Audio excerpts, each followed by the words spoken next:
Friends, मेरे रोज glow channel में आप सभी का दिल से बहुत बहुत स्वागत है। आज की रेमेडी शेयर करने से पहले एक छोटा सा एक्सपीरियंस आप लोगों के साथ शेयर करना चाहती हूँ। अभी कुछ वक्त पहले मेरी कजन सिस्टर मेरे घर आई हुई थी।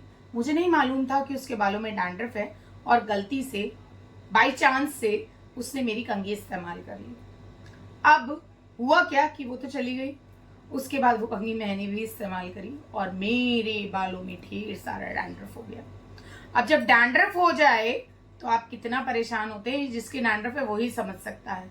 इतनी खुजली, इतनी ज्यादा इचिंग थी मुझे, मैं परेशान हो चुकी थी कि ये डैंड्रफ मेरे बालों में आया कहाँ से, क्योंकि मुझे कभी डैंड्रफ की समस्या नहीं होती है। मेरे बाल हमेशा स्वस्थ रहते हैं। बहुत सारे तरीके की रेमेडीज का इस्तेमाल मैं आप लोगों के साथ मिलके ही करती हूँ, तो वो रेमेडीज मेरे स्कैल्प पे काम करती हैं। ऑयलिंग भी टाइमली करती हूँ, हेयर वॉश भी टाइमली करती हूँ, तो मुझे डैंड्रफ की समस्या नहीं है। पर चूंकि ये बाहर से आई थी डैंड्रफ, इसलिए मैं परेशान हो गई। तब मैंने एक हेयर रेमेडी का इस्तेमाल किया, जिससे 2 बार के एप्लीकेशन में ही मेरी डैंड्रफ छूमंतर हो गई। साथ ही साथ एक हेयर ग्रोथ टोनर भी बनाया, जो कि बहुत सिंपल से इंग्रेडिएंट से तैयार हुआ है और आपकी डैंड्रफ को भी फिनिश करेगा और हेयर ग्रोथ को भी तेजी से बूस्ट करेगा, टूटने झड़ने की समस्याओं को समाप्त करेगा आपके बालों की, और आपकी जो डैंड्रफ है ना वो छूमंतर हो जाएगी। तो वही रेमेडी आज मैं आप लोगों के साथ शेयर करने जा रही हूँ। सिंपल से कुछ इंग्रेडिएंट्स यूज करके हमने ये रेमेडी तैयार करी है, पर बहुत ही कारगर रेमेडी है। 2 या 3 बार के एप्लीकेशन में आपको ऐसे लगेगा जैसे डैंड्रफ कभी थी ही नहीं, और जिनके हल्की फुल्की डैंड्रफ है उनको तो पहले एप्लीकेशन में ही डैंड्रफ गायब होती नजर आएगी। डैंड्रफ के कारण बहुत सारे होते हैं। डैंड्रफ कहीं बाहर से नहीं आती। अगर आप किसी की कंघी वगैरह ना यूज करें तो डैंड्रफ हमारी अपनी स्कैल्प की ही देन होती है। जिनकी स्कैल्प बहुत ज्यादा ऑयली होती है उन्हें भी डैंड्रफ की समस्या हो जाती है। जिनकी स्कैल्प बहुत ज्यादा ड्राई होती है उन्हें भी डैंड्रफ की समस्या हो जाती है। बहुत ज्यादा हार्श शैम्पूज या केमिकल वाली चीजों का इस्तेमाल बालों पे करने की वजह से भी डैंड्रफ हो जाती है, और दूसरे की कंघी इस्तेमाल करने से भी डैंड्रफ हो जाती है। तो डैंड्रफ के बहुत सारे रीजन हैं। अब डैंड्रफ जब हो जाती है तो होता क्या है, आपके बालों में अगर डैंड्रफ हो जाएगी ना, सबसे पहले हेयर फॉल स्टार्ट हो जाएगा। इतना सीवियर हेयर फॉल कि आप परेशान हो जाएंगे। साथ ही साथ बालों का टेक्सचर खराब हो जाएगा, बाल डल ड्राई नजर आएंगे, बालों में कोई खूबसूरती आपको नजर नहीं आएगी। शाइन और टेक्सचर तो बहुत दूर की बात है कि बाल जो है ना बेजान रूखे सूखे आपको नजर आएंगे। तो ये डैंड्रफ के कारण होता है। डैंड्रफ कोई छोटी मोटी समस्या नहीं है, बहुत बड़ी समस्या है। अगर आप इसका समय पे निदान ना करें तो ये बढ़ती चली जाती है। तो चलिए देखते हैं किस तरीके से हमें सिंपल सी रेमेडी से इस डैंड्रफ को फिनिश करना है, क्या क्या यूज करना है। सारी डिटेल्स आगे आपके साथ वीडियो में शेयर करती हूँ। साथ ही साथ इस टोनर की रेमेडी भी आपके साथ शेयर करूंगी, तो बने रहिए आगे मेरे साथ वीडियो में। अब डैंड्रफ को फिनिश करने के लिए मैं सबसे पहले आपके साथ एक शैम्पू रेमेडी शेयर कर रही हूँ। बहुत सिंपल सी रेमेडी है। आपको अपना फेवरेट शैम्पू ले लेना है। कोशिश करिए बहुत हार्ड शैम्पू का इस्तेमाल आप ना करें, माइल्ड से शैम्पू का इस्तेमाल करें, और अपने बालों की लेंथ के हिसाब से जितना आपको यूज होना है उतना शैम्पू आप ले लीजिए। उसमें 1 गिलास पानी आप ऐड कर दीजिए और उसे अच्छे से मिक्स कर लीजिए, ठीक है ना जी। और जब शैम्पू और पानी अच्छे से मिक्स हो जाए, डाइल्यूट हो जाए आपका शैम्पू, उसके बाद आप इसमें ऐड करेंगे 1 नींबू का रस। 1 नींबू को बीच से 2 पीसेस में कट कर लीजिए और पूरा का पूरा रस आपको ऐड कर देना है, ठीक है जी। और नींबू का रस जो है ना वो आपके बालों में एक शाइन ऐड ऑन करेगा, आपके बालों को स्मूथ बनाएगा, साथ ही साथ आपकी डैंड्रफ को फिनिश करने में बहुत ही कारगर है, क्योंकि विटामिन सी से भरपूर है। सेकंड चीज हम इसमें डाल रहे हैं नमक। अब यहाँ पे मैं पिंक सॉल्ट का इस्तेमाल कर रही हूँ। आपके पास पिंक सॉल्ट नहीं है, आप नॉर्मल नमक का इस्तेमाल करिए। बहुत थोड़ी सी क्वांटिटी में ऐड करना है। साथ ही ऐड करनी है आपको 4 से 5 बूंदे रोजमेरी एसेंशियल ऑयल की, और सारी चीजों को मिक्स करके इससे आपको हेयर वॉश करना है वीक में 1 बार। साथ ही साथ मैं आपके साथ एक टोनर भी बता रही हूँ, जो कि आपकी डैंड्रफ को फिनिश करेगा और आपकी हेयर ग्रोथ को बूस्ट करेगा। तो इस टोनर को बनाने के लिए आपको लेना है 1 गिलास पानी।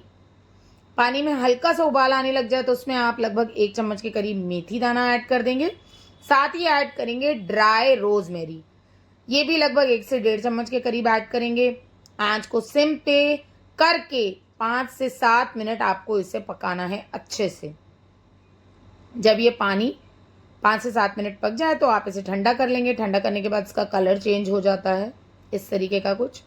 उसके बाद में आप इसमें ऐड करेंगे 1 चम्मच एलोवेरा जेल और उसे आपको अच्छे से मिक्स कर लेना है, क्योंकि हम टोनर तैयार कर रहे हैं तो एलोवेरा जेल भी अच्छे से मिक्स होना चाहिए। साथ ही ऐड करेंगे 1 विटामिन ई का कैप्सूल और 4 से 5 बूंदे रोजमेरी एसेंशियल ऑयल की।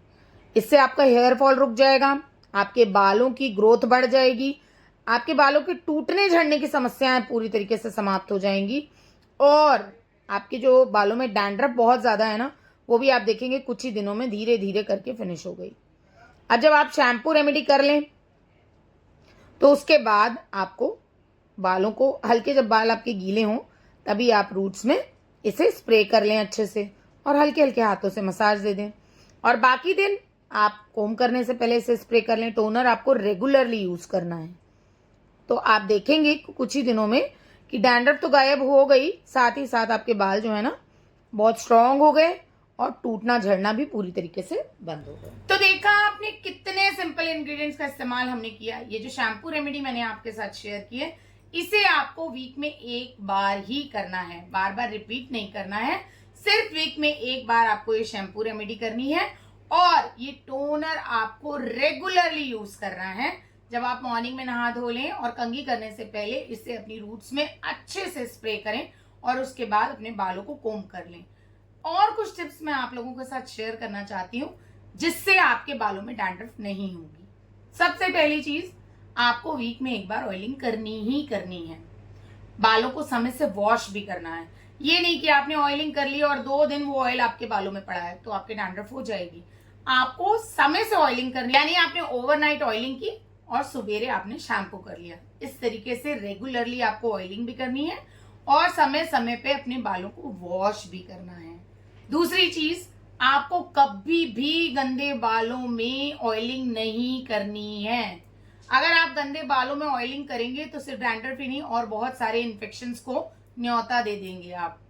तीसरी चीज, हमेशा मोटे दांते वाली कंघी का इस्तेमाल करिए। मोटे कोम्स जो होते हैं वो बालों को टूटने झड़ने से बचाते हैं। हल्के हाथों से मोटे कंघी का इस्तेमाल अगर आप अपने बालों में करते हैं तो आपके बाल जो है ना वो टूटेंगे नहीं, बहुत आराम से सुलझ जाएंगे और टूटेंगे नहीं। उसके बाद आप चाहें तो पतले दांते वाली कंघी का इस्तेमाल, पर पहले आप अपने बालों को सुलझाने के लिए मोटे दांते वाली कंघी का इस्तेमाल करें। चौथी चीज, हमेशा अपना कोम अलग करके रखें। अगर आपको लगता है कि आपका कोम कोई इस्तेमाल कर लेता है तो उस कोम को वॉश करके यूज करें।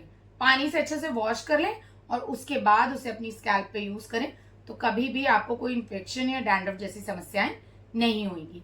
ये कुछ छोटी छोटी सी चीजें हैं जिनका हम ध्यान रखें तो हम अपने जो खूबसूरत से बाल है उनको हमेशा खूबसूरत बनाए रख सकते हैं। और आज की जो रेमेडी है उसको बहुत पॉजिटिवली यूज करिएगा, बहुत कारगर है। मेरा अपना खुद का एक्सपीरियंस आप लोगों के साथ शेयर किया है। अगर ये रेमेडी नहीं होती तो पता नहीं कितनी सारी डैंड्रफ मेरे बालों में हो जाती और मैं बहुत परेशान हो रही थी इस समस्या को लेकर के। पर मुझे सोल्यूशन मिला तो मैंने सोचा मैं आप लोगों को भी सोल्यूशन जरूर दूं।